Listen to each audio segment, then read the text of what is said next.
प्यारे बच्चों,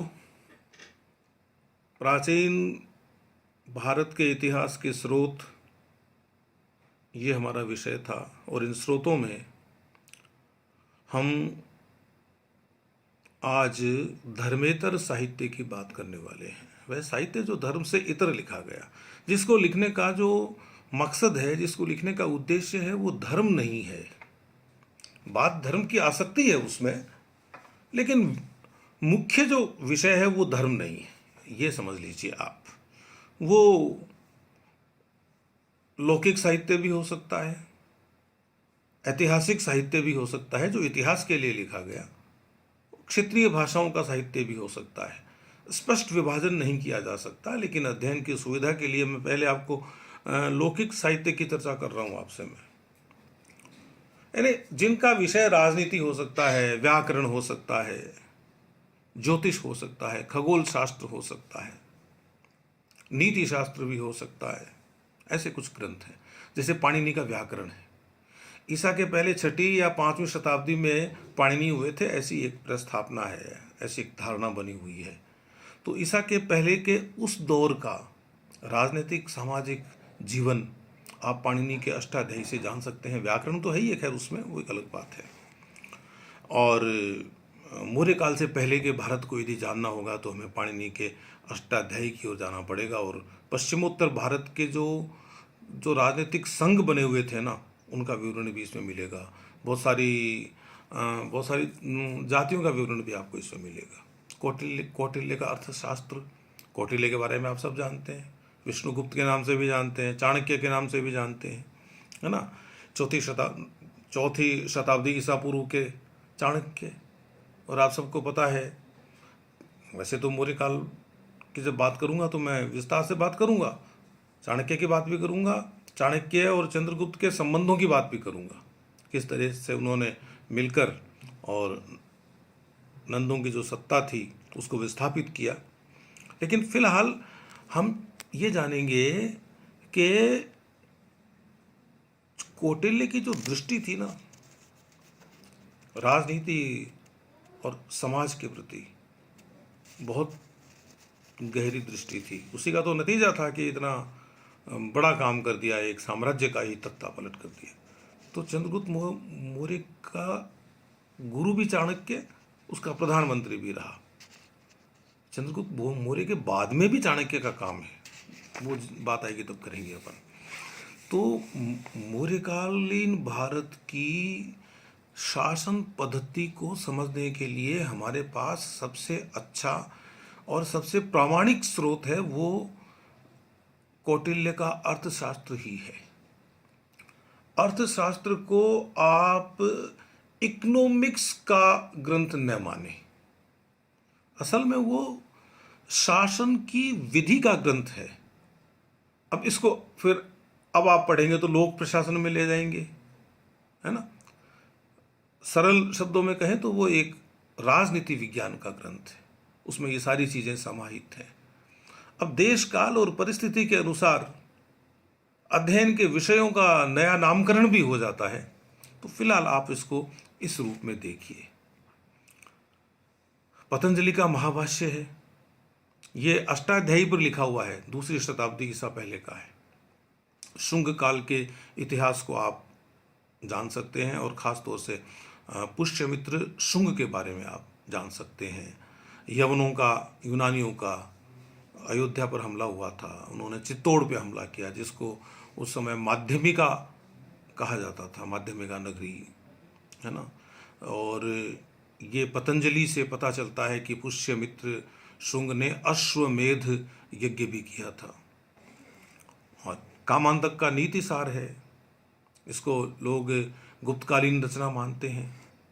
political science का यदि सरल शब्दों में बात करें तो राजनीति विज्ञान का ग्रंथ है ये। गुप्तकालीन राज व्यवस्था के बारे में, उनका जो सिस्टम था, उनका जो तंत्र था, उसके बारे में आप इससे जान सकते हैं। और भी बहुत सारे ग्रंथ हैं। विशाखदत्त का मुद्रा राक्षस, मौर्य काल की बहुत सारी सूचनाएं मिलेंगी आपको इस ग्रंथ से। कालिदास का रघुवंश है, मालविकाग्नि मित्रम है, मालविकाग्नि मित्रम, मालविका और अग्निमित्र की कथा, जब शुंग वंश की बात करेंगे तो मैं आपको ये प्रेम कथा भी बताऊंगा। क्षेमेंद्र का है वृहत कथा मंजरी, बहुत सारी चीज़ें अपन जान सकते हैं इन ग्रंथों से। मुद्रा राक्षस जो था वो नंद राजा का मंत्री था। वो बताता है कि मुझे चाणक्य ने अपनी ओर मिलाने के लिए और कौन कौन से उपाय किए। ऐसी बहुत सारी चीज़ें हैं। भास का एक नाटक है, स्वप्न वासव दत्ता या स्वप्न वासव दत्तम भी कहते हैं लोग उसको, है ना। वत्स का राजा उदयन और अवंती के राजा चंड प्रद्योत के आपसी संघर्ष का विवरण आपको इससे मिल सकता है। एक महेंद्र वर्मन का है मत्त विलास प्रहसन, पल्लव वंश का राजा था महेंद्र वर्मन, उसका लिखा हुआ है। और उस जमाने के बौद्धों का, कापालिकों का, वो बताता है कि ये लोग किस सीमा तक नैतिक दृष्टि से ऊंचे थे और फिर किस तरह से नीचे आ गए, ये बताता है। अब ऐतिहासिक ग्रंथों की बात करेंगे जो शुद्ध इतिहास की दृष्टि से लिखे गए हों, और जैसे जो सबसे पहला ग्रंथ जिसके बारे में अपन ये मानते हैं कि वो इतिहास की आधुनिक दृष्टि से लिखा गया, तो वो कल्हण का राजतरंगिणी है। प्राचीन काल से लेकर 12वीं शताब्दी तक के कश्मीर का इतिहास है ये। और उन्होंने एक तिथि क्रम देने की कोशिश भी की, सोर्सेज भी दिए, स्रोत भी दिए कि मैंने ये चीज़ कहाँ से ली। आगे आके देखेंगे तो आपको बाण भट्ट का हर्ष चरित्र है, हर्ष के समकालीन था बाण भट्ट, और हर्ष के दौर का ये समझ लीजिए कि राजपूत काल के पहले का विवरण आपको यदि चाहिए तो आपको हर्ष चरित्र देखना पड़ेगा। और बहुत सारे ग्रंथ हैं। एक वागपति राज का है गोड़ वहु, कन्नौज के राजा यशोवर्मन की दिग्विजय का वर्णन है। एक पद्मगुप्त परिमल का है नव सहसांक चरित, परमार वंश का इतिहास है। विक्रमांक देव चरित है, विलन का लिखा हुआ है। कल्याणी का चालुक्य नरेश था, विक्रमादित्य उसकी उपलब्धियों का है।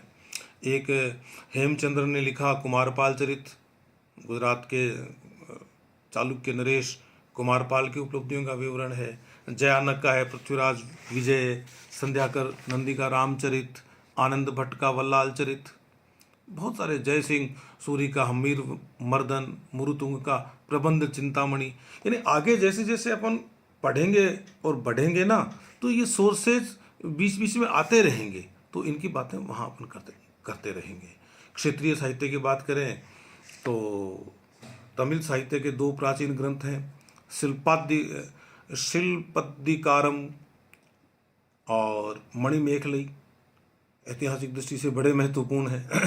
संगमकालीन युग के तो खैर ये नहीं है दोनों साहित्य, लेकिन इनका समय वही है, बस संगम साहित्य के भाग नहीं है ये, है ना। और पल्लव राजा नंदी वर्मा का उल्लेख है, तमिल साहित्य का एक ग्रंथ है नंदी कलम्बकम, इस तरह से है, अभ्यास करना पड़ेगा आपको भी बोलने का, है ना। और कलिंगत्तु परणी, जिसमें चोल राजा कुलोत्तुंग प्रथम की कलिंग विजय का वर्णन है। कन्नड़ भाषा के भी बहुत सारे ग्रंथ हैं। राष्ट्रकूट राजा नृपतुंग था 9वीं शताब्दी का, उसने कविराज मार्ग लिखा। एक कवि पंप हुआ है, उसने जो है वो विक्रमार्जुन विजय लिखा, जिसको पंप भारत नाम से भी जानते हैं। एक कवि हुआ है कवि रन्न, उसने साहस भीम विजयम लिखा, जिसको लोग गदा युद्ध के नाम से जानते हैं, है ना। राजस्थान के ग्रंथों के बारे में जानेंगे तो चंद बरदाई का पृथ्वीराज रासो है, जिसमें ये विवरण है कि पृथ्वीराज को गोरी कैद करके ले गया था अपने साथ, फिर चंद बरदाई गया और शब्द भेदी बाण चला के और गोरी का अंत किया। ये रासो कहता है, इस पर बहुत बात हो सकती है। और बहुत सारे ग्रंथ हैं। नरपति नाला ने लिखा बीसलदेव रासो, जयानक का है परमल रासो, एक किसी लेखक का खुमाण रासो भी है। तो बहुत सारे ऐसे ग्रंथ हैं जिनको अपन धर्मेतर साहित्य के अंतर्गत रख सकते हैं। और इसके बाद में अपन बात करेंगे विदेशी यात्रियों और लेखकों के विवरण की। बड़ा रोचक विवरण है उनका भी। तो अगली बार जब अपन मिलेंगे तो विदेशी लेखकों ने हमारे बारे में क्या लिखा, ये तो आप मान के ही चलिए कि वो हमारे बारे में पूरा सच कभी नहीं लिख सकते। जो यहाँ जाए नहीं, जो यहाँ जन्मे नहीं, जो यहाँ बड़े नहीं हुए, जो यहाँ की संस्कृति में रचे बसे नहीं, वो हमारे बारे में पूरा सही तो नहीं लिख सकते, लेकिन उन्होंने बहुत कुछ सही भी लिखा है। और हमारे इतिहास की रचना में वो सही लिखा हुआ बहुत महत्व रखता है। तो अगली बार जब अपन मिलेंगे तो विदेशी यात्रियों और लेखकों का विवरण हमारे अध्ययन के, हमारी बातचीत के, हमारी वार्ता के केंद्र में होगा। आप लोग जुड़े रहिए। जितने आप जुड़े रहेंगे उतना ही मुझे अच्छा लगेगा और मैं ये महसूस करूँगा कि हम कुछ सार्थक करते जा रहे हैं। Thank you very much.